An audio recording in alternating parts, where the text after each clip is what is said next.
Setelah melaporkan sejumlah tokoh, pemimpin Forum Pembela Islam FPI Rizik Syihab berbalik dilaporkan. Dan hari ini, Rizik memenuhi panggilan Polda Metro Jaya atas kasus dugaan penyebaran fitnah dan penghasutan terkait mata uang rupiah baru. Pemanggilan Rizik menimbulkan imbas lain. Massa FPI kembali turun ke jalan sebagai bentuk dukungan terhadap petinggi FPI tersebut. Senin pagi, pukul 10:20 waktu Indonesia Barat, Rizik tiba di Polda Metro Jaya, Jakarta Selatan. Kehadiran Rizik mundur 1 jam lebih dari jadwal yang ditetapkan Polda Metro Jaya, yakni pukul 9 pagi. Rizik datang dengan didampingi tim kuasa hukum dari GNPF MUI. Dalam keterangan pers yang dilakukan sebelum pemeriksaan, Rizik menyatakan pemanggilan ini tidak sesuai dengan fakta yang ada. Rizik menyatakan tidak ada sedikit pun niatnya untuk menebar hasutan maupun memfitnah logo hologram mirip Palu Arit dalam cetakan uang baru.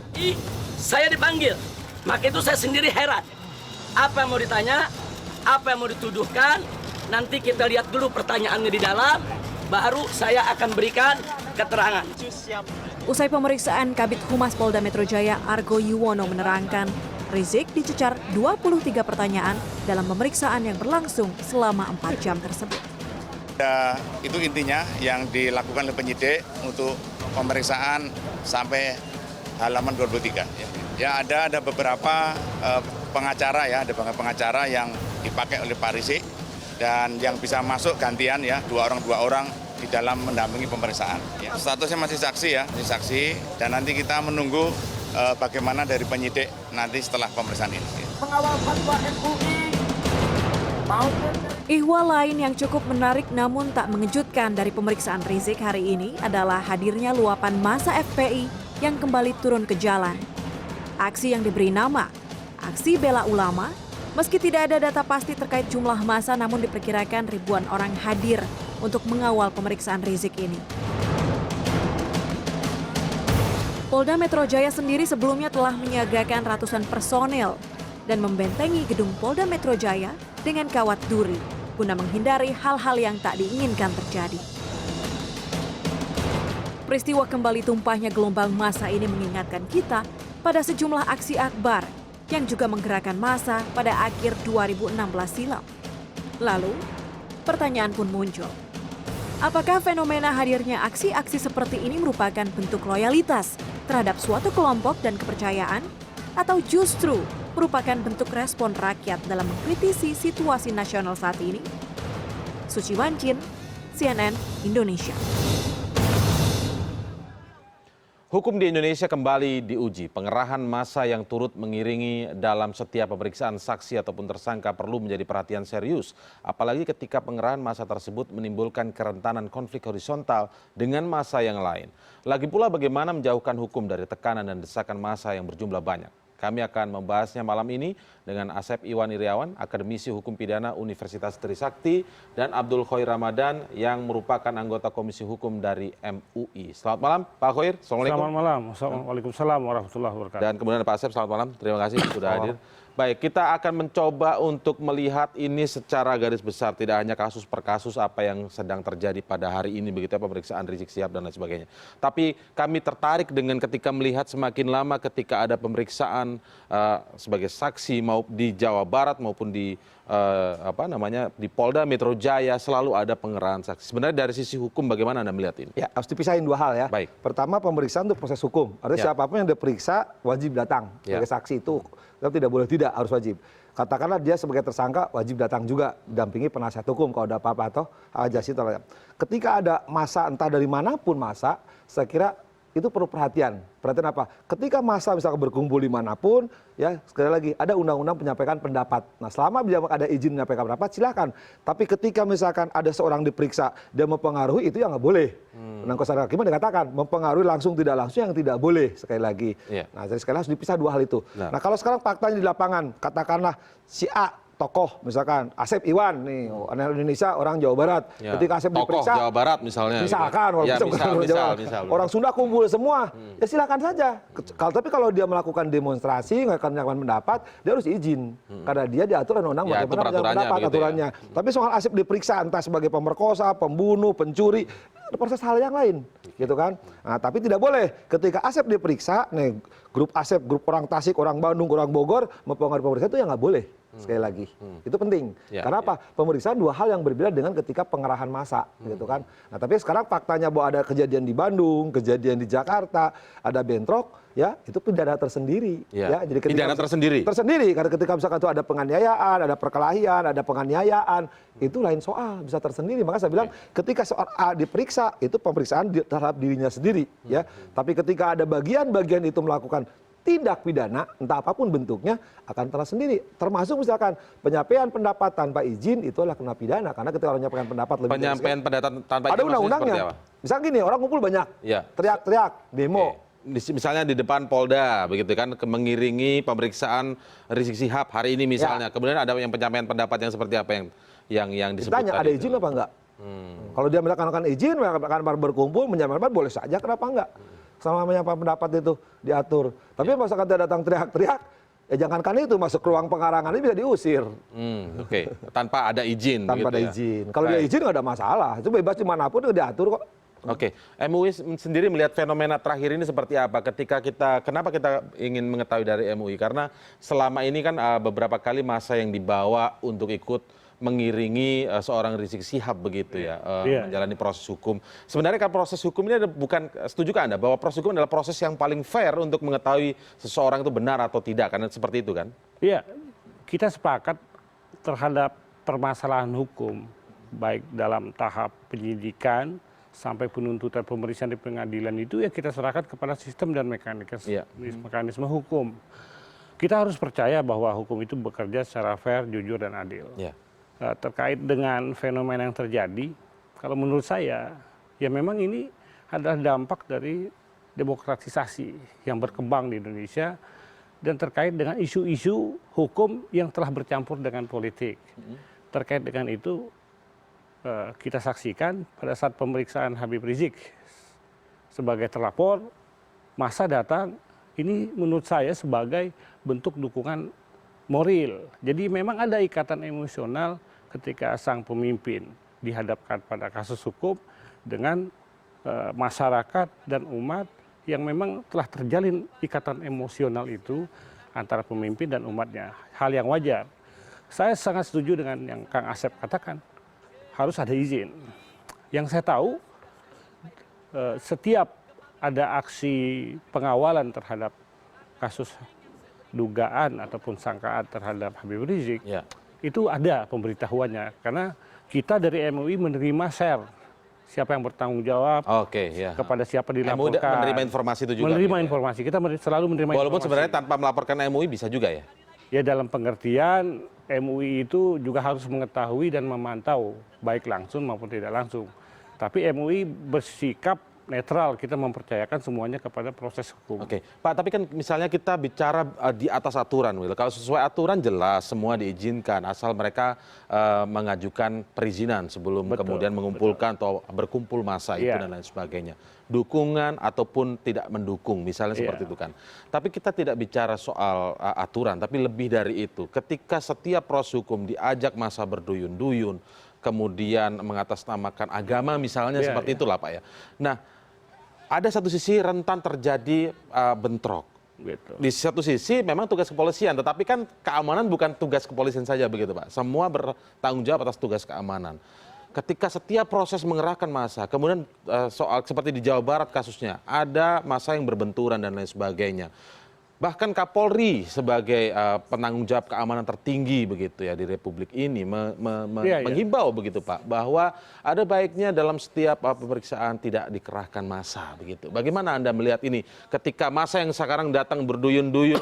Yang kita ketahui dalam berbagai kejadian pendampingan itu tidak ada pengerahan massa bersifat struktural dari ormas tertentu. Tapi ini yang ada tadi apa yang saya sekarang sebutkan tadi terjadi? Ikatan emosional itu. Jadi karena ini merupakan aliansi berbagai ormas, Tidak dengan bisa dilarang sendirinya maksudnya. ormas-ormas itu mengambil inisiatif untuk mendampingi dalam pengertian mengantar Habib Rizik dan menyampaikan aspirasi, karena mereka juga ada hak untuk menyampaikan itu.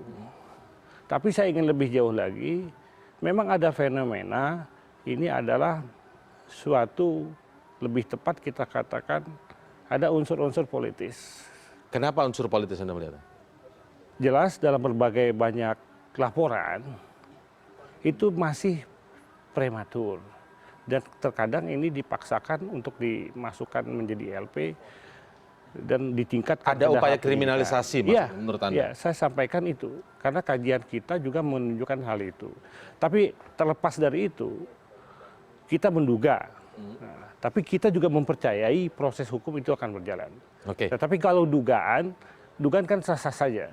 Nah, terlebih lagi Habib Rizik ini menyampaikan dalam ranah dugaan adanya indikasi potensi ekspansi ideologi komunis. Sehingga dengan adanya dugaan Melalui uang tersebut itu. yang belum matang itu tadi, Nah, kemudian perlu ada aliansi itu ikut dan bukan mengirim. hanya Habib Rizik saja.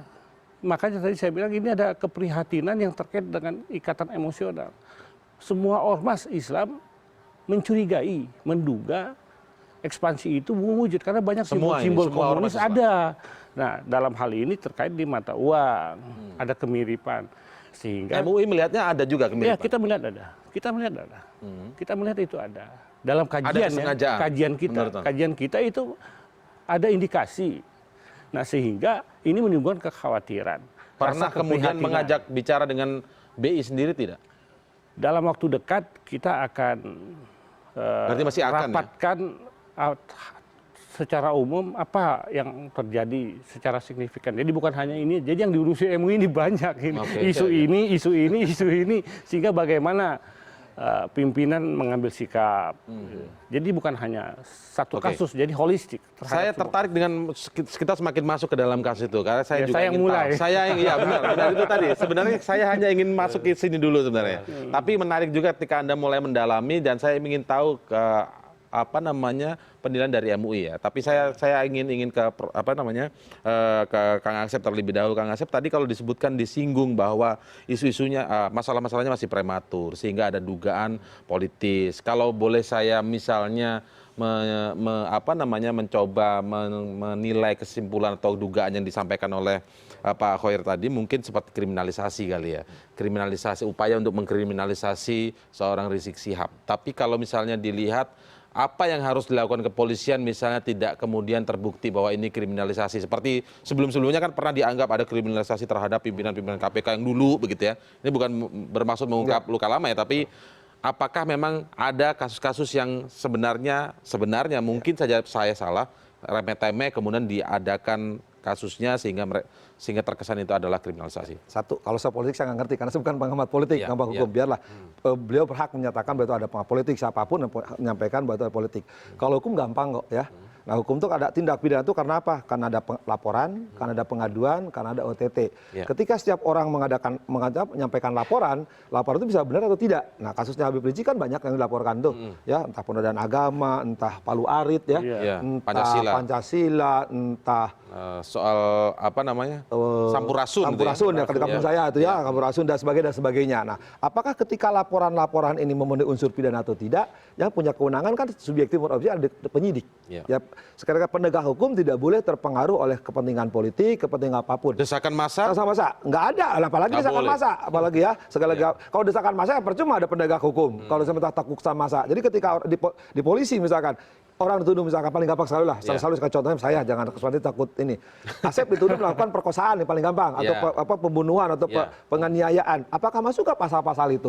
Peduli amat. Sering saya katakan dengan Indra kan persetan mau siapapun masa pun. Yang penting mah ketika Asep dikatakan melakukan tindak pidana Terbukti atau tidak. unsur bukti atau tidak. Nah, sekarang di awal ketika laporan ada nggak bukti permulaan? Maka dimulai dengan kata penyelidikan. Ya, dicarilah apakah tindak pidananya ada, tersangkanya ada atau tidak. Naiklah ke penyidikan. Nah, ketika penyidikan kan muterang tindak pidananya di situ. Nah, satu itu. Jadi sekali lagi saya soal hukum jangan sekali-kali misalkan ada kepentingan politik, ada kepentingan apapun. Kalau itu ada kepentingan, saya yakin di tangan hakim-hakim yang imparsial dan independen akan mentok. Tahu tadi tekanan massa, yang paling gampang sih di dunia saya mungkin di peradilan dulu. Bisa contoh yang paling gampang. Sekarang ketika Ahok ditangani sidang oleh majelisnya, itu kan ketua majelisnya ikut-ikutan demo. Oh. Jadi itu sidang pertama, sidang terakhir ya, ini A1 karena saya tanya persis, beliau tahu persis. Dia turun dari rumahnya. Ikut demo. Iya, bukan ikut demo, dia kan naik busway tiap hari dari Ragunan, dulu pertama turun Gajah Mada. Yeah. Turun, sedang demo, orang demo aja nggak tahu, demo teriak-teriak, neken orang dia nggak tahu saya. Pas di Ragunan juga, di rumahnya di belakangnya turun. Malah nggak boleh masuk sama polisi. Ikut aja Abdi nggak sama demo, dia nggak apa-apa, nggak biasa juga. Malah ingin foto-foto yang demo. Yeah, yeah. Ini fakta, mungkin mudah-mudahan saudara Budi melihat kan, ini bahwa dia sekali-sekali di barakop saya, dia tidak takut, peduli amat dengan urusan kemasyarakatan juga saya gaul dengan mereka. Tidak ada hubungan, tidak bisa intervensi. Kalau ya. bisa takut, kan pasti hakim juga akan mau gabung dengan pendemo. Atau misalkan pendemo kalau ada hakim pasti, nih lo Budi, kan bukti untuk di kalangan penegak hukum hakim ya. Saya nggak tahu kalau jaksa atau kepolisian sejauh ini ketika demo-demo itu tertekan atau tidak saya tahu. Tapi kalangan hakim kan langit runtuh pun dilawan, apalagi cuma demo. Fiat di setiap fiat mundus. Kita akan berbicara nanti apakah ini akan menjadi sebuah presiden yang elok atau tidak ketika kemudian seorang tokoh yang memang punya masa besar lalu kemudian bisa melakukan intervensi. Dijawab tadi sudah tidak, tapi ketika ini kemudian menjadi presiden berulang mengerahkan massa, efektif tidak? Apakah benturan ini akan mudah terjadi tidak? Toh kalau kita lihat pernyataan dari Rizik Syihab, dia ingin menyelesaikan masalahnya ini agar tidak saling melaporkan, diselesaikan secara kekeluargaan. Persis seperti kata Kapolri juga, jangan ada pengerahan massa ya agar tidak terjadi bentrokan. Nah, ini belajar atau berangkat dari pernyataan-pernyataan ini kita akan mengulasnya lebih lanjut. Kalau memang tidak ingin terjadi bentrokan, mengapa tidak dihindari saja begitu pengerahan massa? Kami akan segera mengulasnya saat lagi.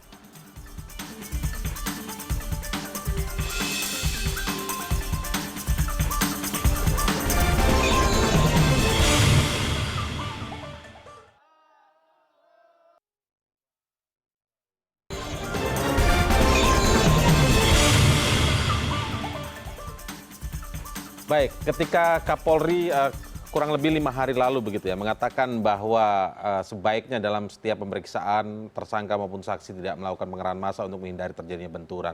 Ini dipahami seperti apa begitu, Pak? Ketika ini kok masih dilakukan berulang lagi. Sekali lagi kita tidak bicara aturan begitu. Tidak ada yang melarang, tapi kan alangkah eloknya. Nah, MUI sendiri melihat sebagai Majelis Ulama Indonesia melihat ini tuh seperti apa sih? Ini kan kembali ke kesadaran hukum masyarakat. Masyarakat kita belumlah sempurna ketaatan hukum, kesadaran hukum itu. Kedua, masyarakat menganggap ini ada ketidakadilan. Ketidakadilan untuk? Iya, untuk Habib Rizik. Ini adalah bentuk aksi balas dendam. Itu persepsi yang berkembang di masyarakat. Sehingga masyarakat yang terhimpun dalam berbagai ormas bersatu. Berarti ada ketidakpercayaan masyarakat dengan penegak hukum kita dong kalau begitu. Mereka yang ikut unjuk rasa. Itu yang saya katakan, tingkat kesadaran hukum masyarakat kan terpengaruh. Terlebih lagi dengan pemberitaan, terlebih lagi dengan banyaknya ketidakjelasan. Sehingga masyarakat yang tergabung dalam organisasi turun mendampingi atau mengawal dalam kasus Habib Rizik adalah hal yang wajar sepanjang pimpinan-pimpinan ormas itu memberikan kepercayaan kepada aparat penegak hukum. Dan apa yang disampaikan itu kan hanya berupa istilahnya doa yang saya tahu ya, pembacaan doa, pemberian semangat, dan bahkan menganjurkan kepada massa agar tidak berbuat anarkis. Jadi tidak mempengaruhi penegakan hukum itu sendiri. Nah, disinilah. Jadi bagus-bagus saja menurut Anda? Ya, ada maslahatnya. Kalaupun terjadi konflik itu kan ada mudorot. Nah, kita ini dalam proses pembelajaran. Nah, ini perlu kedewasaan. Jadi bukan hanya dari pimpinan ormas, aparat yang menangani, masyarakat yang menilai, peran media, sehingga tidak menampilkan pemberitaan yang hanya tampilnya itu ketika bentrok gitu. Kalaupun bentrok ya itu sisi-sisi baiknya juga. Ya kan? Sisi baiknya maksudnya bagaimana? Ya sisi baik-baiknya seperti contoh ketika disampaikan ucapan oleh pimpinan ormas untuk menjaga keteraturan, tidak sampai bentrok. Tapi kalau hanya pemberitaannya tiap hari bentrok-bentroknya aja, masyarakat jadi tambah panas. Seperti kasus Framing di maksud Anda Bandung. begitu ya? Frame-nya itu. Framing. Oke. Ini nyalain media bukan ya? Ya kurang lebih seperti itu lah. Oke, baik ke Kang Asep. Kang Asep. Saya tambahkan, ini kan budaya hukum masyarakat yang harus dibentuk kan. Di negara-negara beradab kan, Saya suka ini budaya hukum. budaya hukum kan, karena kan Gimana? ketika budaya hukum berdasarkan sistem berjalan nggak ada masalah kan, maka saya pikir masyarakat akan menilai kok. Misalkan sekarang rombongan kayak apa bentuknya apapun karena masyarakat menilai. Misalkan sederhana, ini gara-gara maaf ya, misalkan teman-teman dia bajak kumpul bikin macet aja gue. Nah, itu kan sumpah serapah, ya. Biarin aja saya kira sama-sama akan saling menilai budaya di mana yang misalkan masyarakat pada umumnya akan menilai gitu kan, bahwa apakah sekarang tindakan-tindakan ketika rame itu akan mengganggu ketertiban umum atau tidak, atau disampaikan dengan cara santun, ya, sopan. Yakin budaya hukum masyarakat terbentuk. Siapapun seleksi alam akan berlaku. Ya. Siapapun yang kasar, yang tidak bikin nyaman, tidak bikin aman, cepat atau lambat masyarakat akan meninggalkan itu. Artinya apa? Budaya hukum berbudaya hukum ketika orang diadili. Oke, misalnya tadi saya katakan. Seyakin apa Anda Saya melihat yakin itu? sesaat. Sekarang beberapa negara perkembangannya kan gitu. Kita lihat Amerika, beberapa negara Eropa, kan di awal-awal kan sama kayak kita. Rame-rame ketika misalkan orang panutan, orang disegani dalam tanda bentuk apa, misalkan entah itu bentuknya doa, entah itu ikatan emosional, ikatan apa. Lama-lama kan juga ketika orang diadili, kita lihat beberapa tokoh-tokoh, entah pejabat Perdana Menteri, bekas presiden, diadili kan juga beberapa. Entah dari partainya kan nggak ada yang ribut kan, lama-kelamaan. Di awal-awalnya kan entah karena ikatan suku, agama, sara, ikatan emosional muncul. Saya yakin di Indonesia cepat atau lambat seleksi alam. Siapapun yang menyebabkan tidak aman, tidak nyaman bagi kepentingan publik, akan ditinggalkan oleh publik itu sendiri. Baik, secara hukum Rizik Syihab juga pernah mengatakan bahwa agar sebaiknya permasalahannya ini diselesaikan secara keluargaan. Tapi ini setelah laporan-laporan semua masuk begitu, Kang Asep. Apakah ini mungkin dilakukan seperti itu atau bagaimana secara hukumnya? Jadi katakanlah saya suka mengenal mediasi. Nah, pidana itu ajasnya legalitas. Beda Mana ini berarti. beda, mana bisa dimediasi, mana yang enggak. Misalkan gini, paling gampang sekali lagi, Asep melakukan pencurian. Ya. Itu nggak bisa tuh delik biasa. Nggak bisa dimediasi. Ya, ini delik aduan, nggak bisa dimediasi gitu kan. Aturannya, lo nggak bisa loh saya laporkan kak. Tanpa laporan pun penegak hukum harus tangkap. Ya harus memproses gitu kan. Nah sekarang, kalau misalkan itu bukan tindak pidana, siapapun boleh. Kok jangankan, kita kan mengenal kekeluargaan. Guyup itu kan. Ya, Kalau itu bukan tindak pidana.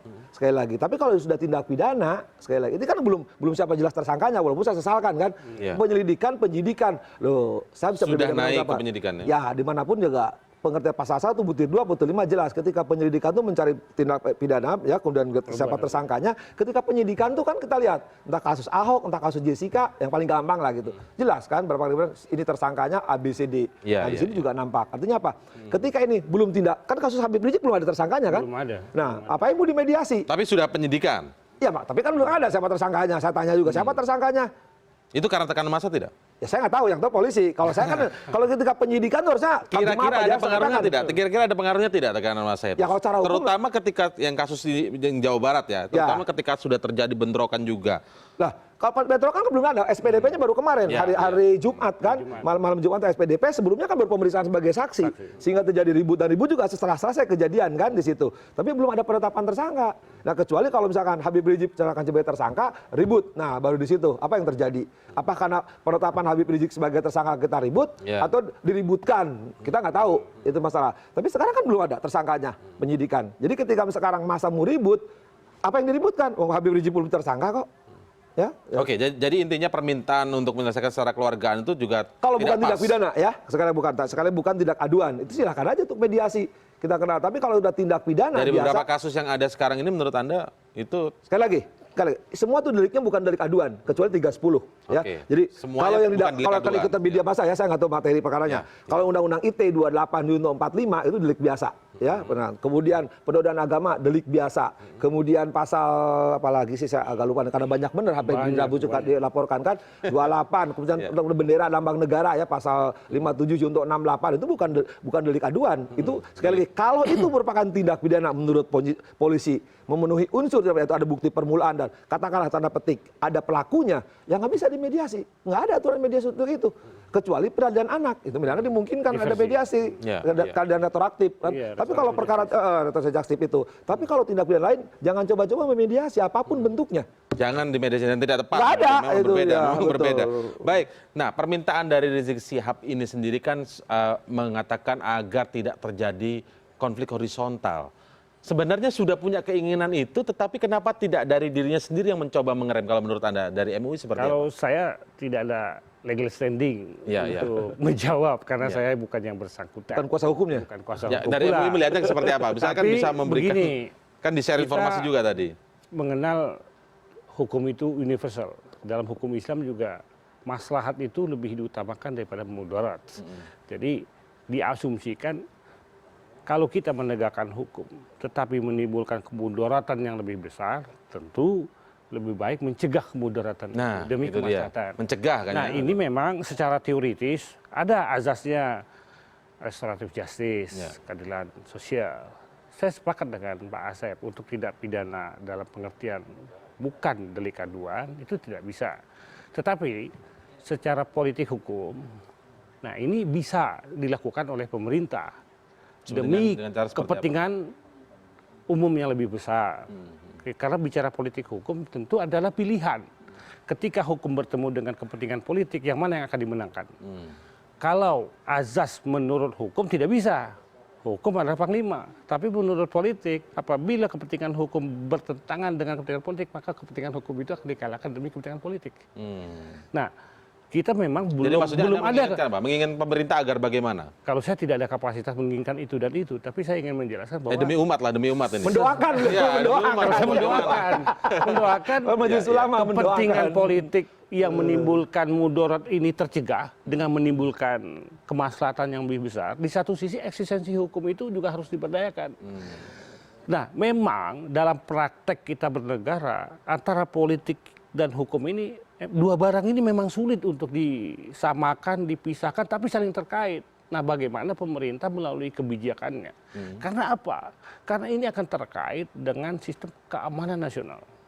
Kalau misalkan kepentingan politik yang lebih diutamakan hanya untuk mengedepankan kepentingan politik dengan melakukan instrumen hukum, tetapi menimbulkan gangguan keamanan nasional kan menimbulkan dampak yang lebih besar. Sehingga untuk itu politik diberdayakan. Walaupun oleh hukum ini tidak sesuai. Nah, ini hanya pilihan, alternatif dari sekian alternatif.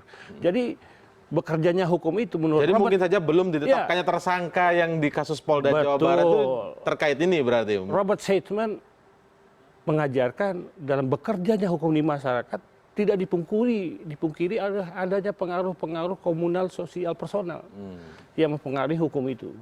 Tetapi kembali ke situ, bagaimana faktor-faktor hukum ini berjalan kalau memang secara yuridis formal sesuai dengan aturan, tidak dipaksakan, baik secara substansi, baik secara struktur, tidak dipaksakan untuk kepentingan politik. Ini yang menarik. Kok jadi saya malah sampai pada kesimpulan justru itulah untuk meningkatkan kekuatan bahwa soal komunal tadi itu dengan pengerahan massa ini maka menjadi daya tawarnya tinggi karena ada kesana. Ini kan berpengaruh berarti. Ada pengaruhnya desakan massa ini. Nanti kita akan ulas lebih lanjut setelah jeda berikut.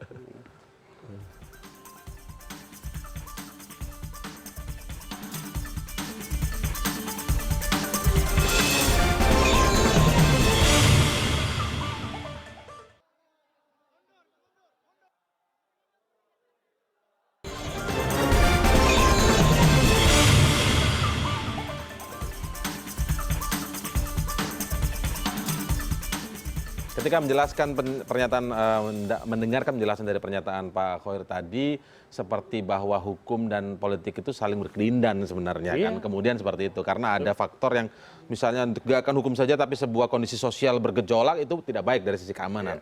Nah, saya kok merasa malah kemudian menemukan kesimpulan bahwa memang tekanan atau desakan massa ini menjadi inline ya, segaris begitu jadi seperti Anda jelaskan dan membantah argumen Anda berdua di pertama tadi bahwa desakan massa ini harusnya tidak bisa mengintervensi. Yang saya katakan pertama itu adalah fakta sosiologis. Yang saya sampaikan tadi itu adalah alasan keilmuan secara teoritis ya seperti itu, antara politik itu saling mempengaruhi. Dan secara sosiologis hal terjadi itu memang fakta. Adu kuat dalam bentuk opini kan hal yang wajar. Antar media juga saling memberitakan opini. Di masyarakat juga berpikiran opini. Jadi perang opini juga itu hal yang terjadi dan kita dapat lihat secara nyata. Perang opini itu. Nah, adapun pengerahan massa, ini bukan pengerahan massa yang saya tahu. Tapi memang ini Anda tahunya- merupakan murni organisasi melalui jaringan-jaringannya tergerak karena ada ikatan emosional dengan guru besarnya, Imam Besar Habib Rizik. Tentu ada rasa keprihatinan. Oleh karena itu mereka sepakat untuk mengawal. Tetapi ini juga perlu dimengerti. Ini juga sudah ditahan oleh Habib Rizik. Jangan sampai turun besar-besaran. Kalau turun besar-besaran ini lebih banyak ada, lagi. benar ada ini. Benar ada ditahan itu benar ada. Yang saya dapat dari beberapa orang seperti itu. Ditahan gitu. Jangan sampai turun besar-besaran. Tidak ditahan aja seperti itu, gimana kalau dilepas gitu. Sudah ditahan maksudnya? Ya sudah ditahan aja seperti itu, apalagi dilepas. Misalkan dikomandokan secara nasional. Akan lebih banyak lagi. Lebih besar dari 7,5 juta di Monas kemarin. Jadi sebenarnya tidak itu ada menurut pengaruh MUI massa. benar nggak cara gitu? Ya tentu MUI tidak kapasitas, ini kan hak ormas. Hak ormas untuk memberikan pencerahan, mengerahkan massa, dipandang sebagai sesuatu hal kebutuhan. Kalau misalnya MUI ditagih masyarakat umum nih yang nonton, MUI kan biasa mengeluarkan fatwa nih. Nah sekarang kalau melihat itu nanti merugikan masyarakat, aktivitas masyarakat yang lain misalnya. Udah ketegangan. Udah keluar kalau itu dengan sendirinya. Ya. Bahwa sholat itu adalah sah di tempat umum. Itu fatwanya udah keluar. Oke. Nah, sholat aja sah apalagi demo gitu kan. Sholat aja sah apalagi demo. Logikanya begitu. Ya kan? Kalau sholat sah apalagi demo gitu. Tapi kan kenyataannya pada aksi 212 tidak ada kita demo. Yang ada kita sholat berdoa. Nah, di dalam penyampaian aspirasi menyatakan pendapat dalam mengawal Habib Rizik. Saya tadi ke Polda, saya lihat, saya pantau. Itu hanya pembacaan doa, zikir, doa. Kalaupun ada pernyataan hal yang biasa. Kapasitas MUI memantau atau menjadi bagian dari itu? Ya tidak, kita tidak menjadi bagian. Ormas-ormas itu tergabung di dalam MUI. Mereka ada hak memberikan suara. Tapi bukan MUI bagian dari ormas. Ya, jadi... Karena MUI namanya Majelis Ulama Indonesia. Mau tidak mau MUI melibatkan ulama-ulama yang ada di ormas-ormas. Ulama yang tergabung dalam ormas ini. Tapi kita tidak bisa secara pribadinya terkait begitu ya. Tapi dalam hal kemaslahatan, bukan hanya ke pribadi. Jadi hanya bicara kemaslahatan umat, kepentingan umat, tidak bicara pribadi. Jadi kita tidak pernah mengeluarkan statement yang bersifat pribadi atau katakan fatwa yang bersifat pribadi, tidak, fatwa untuk kemaslahatan umat dan kemaslahatan NKRI. Jadi fatwa bukan identik untuk pribadi atau golongan. Tidak. Baik, Kang Asep, Ya, gini. berkelindahnya politik dan hukum tadi bagaimana nih? Pisahin, paling gampang, contohnya gampang. Tetap harus pisahin kalau Anda. Oh, pisahin. Ada majelis ulama, ada majelis hakim. Nah, kalau majelis hakim bicara hukum, kalau majelis ulama bicara umat. Nah, kalau bicara umat ada kepentingan politik, ya. Nah, kalau bicara hakim ya nggak ada aturannya, tetap hukum. Memang kalau tataran teori ada ajas, misalnya ini paling sederhana. Ajas paling tinggi. Ajas nurum direktum. Orang tidak boleh dihukum kalau nggak ada undang-undangnya. Lahirlah teori-teori, lahirlah norma. Nah, norma misalkan tadi undang-undang yang disebut ini dakwakan Habib Rizik, ketika sudah jadi norma, itulah aturan main. Tidak boleh tidak gitu. Tapi lahirnya norma apa tadi? Betul. Lahirnya kenapa? Karena politik hukum. Ketika orang politik menghasilkan norma di DPR, itulah aturan main. Tapi setelah aturan main, itulah yang berlaku. Ya. Nah sekarang kan penegakan hukum karena dua hal. Karena politik hukum, karena kesadaran hukum masyarakat. Nah tegaknya hukum karena apa?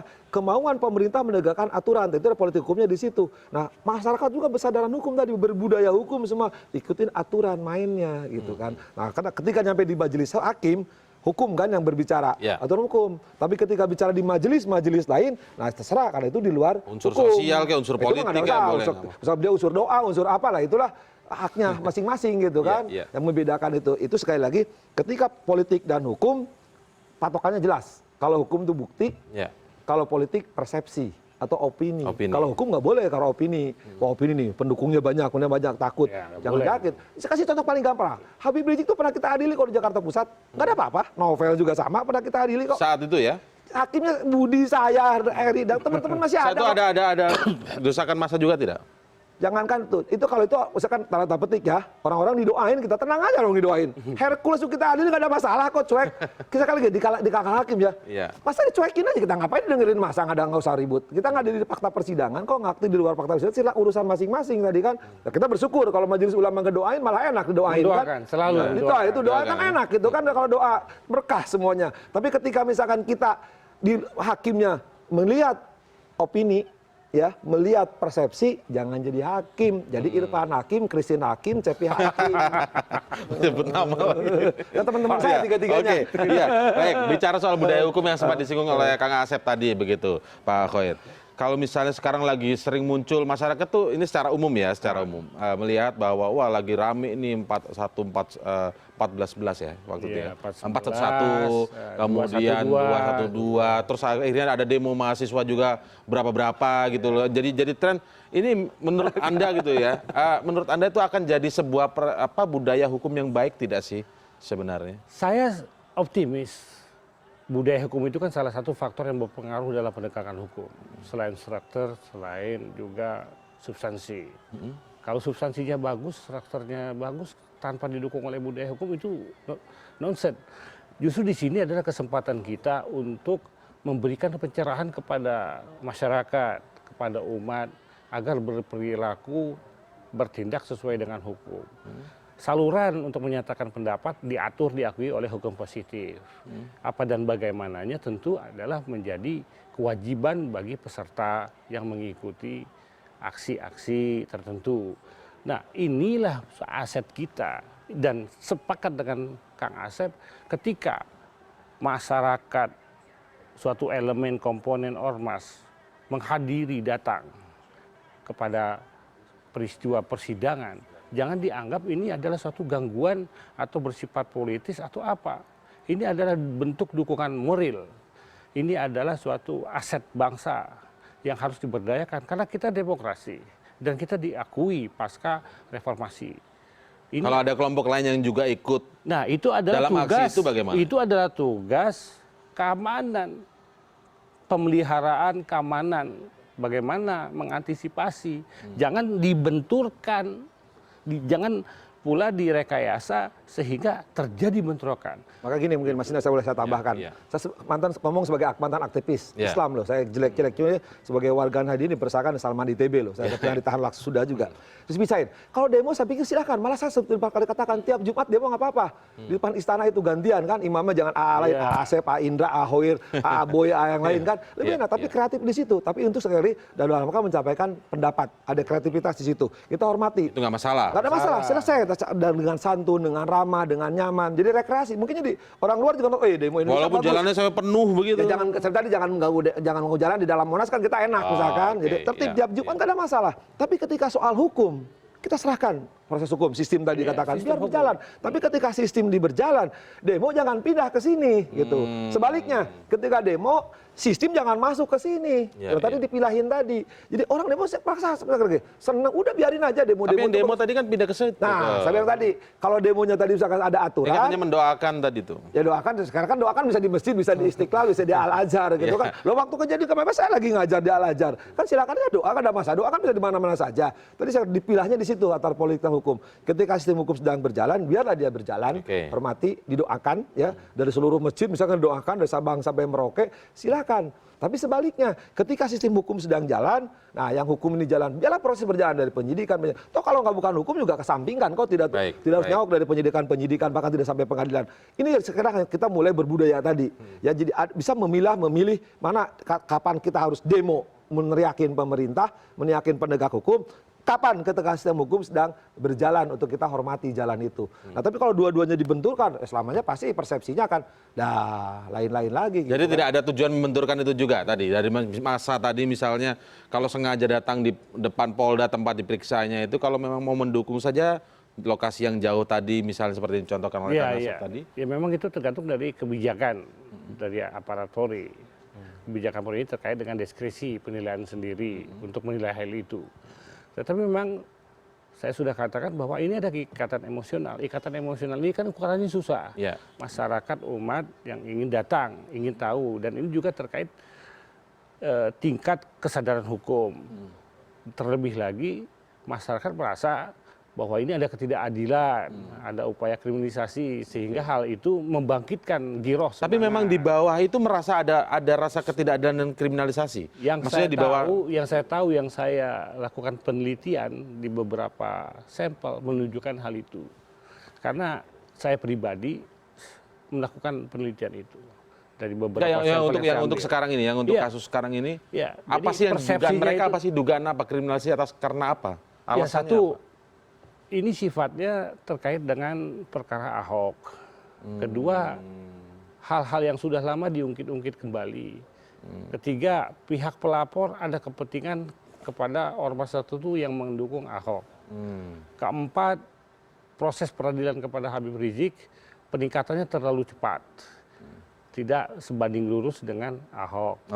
Ketika Ahok, masyarakat, umat melakukan demo besar-besaran. Nunggu turun dulu baru ya kan? kasusnya berjalan, maksudnya begitu ya? Ya kan? Melakukan aksi, walaupun demonya demo terbatas gitu. Tetapi ketika Habib Rizik dengan begitu cepatnya meningkat. Ini belum selesai, ada lagi. Nanti akan nimbul lagi. Oh berarti itu kasus lama semua atau? Ya rata-rata kasus lama. Dan kedua, yang Palu Arit ini? Yang pertama kan kasus lama, yang di Jawa Barat. Palu Arit ini kan baru dugaan. Habib Rizik menduga, saya juga menduga. Apakah kalau orang hanya menduga itu dapat dilakukan proses peradilan? Ini yang kadang dikembang masyarakat. Masyarakat kan kadang tidak mengerti apa unsur-unsur perbuatan hukum, syaratnya apa. Mereka tahunya, loh kok orang hanya menduga saja, orang hanya mengkritisi ada logo PKI kok dipidana.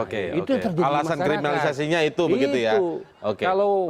Kalau untuk kita mungkin bisa melihat, mengkaji secara ilmiah dengan bukti-bukti atau kekuatan unsur pidananya. Tapi kalau masyarakat melihat, loh kok hanya ini dipidana gitu. Ya, baik. Penutup Kang Asep, Anda mau komentar nggak soal kalau ini dikaitkan dengan kasus Ahok?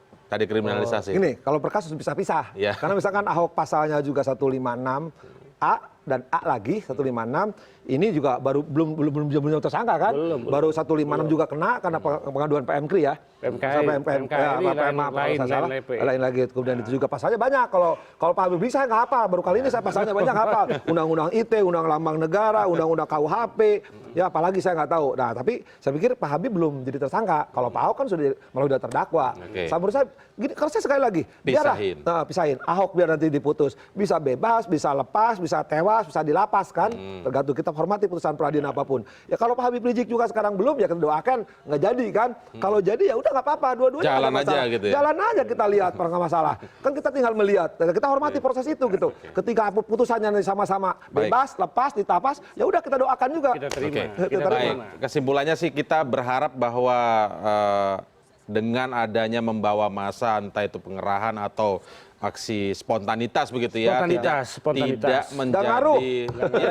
menjadi sebuah upaya untuk mempengaruhi penegakan hukum atau proses hukum yang sedang berjalan ini, dan tidak merugikan kepentingan masyarakat lain yang tidak terkait dengan hal ini. Itu yang paling penting. Terima kasih Kang Asep, terima kasih Pak Khoir telah bergabung bersama kami. Selamat malam, assalamualaikum.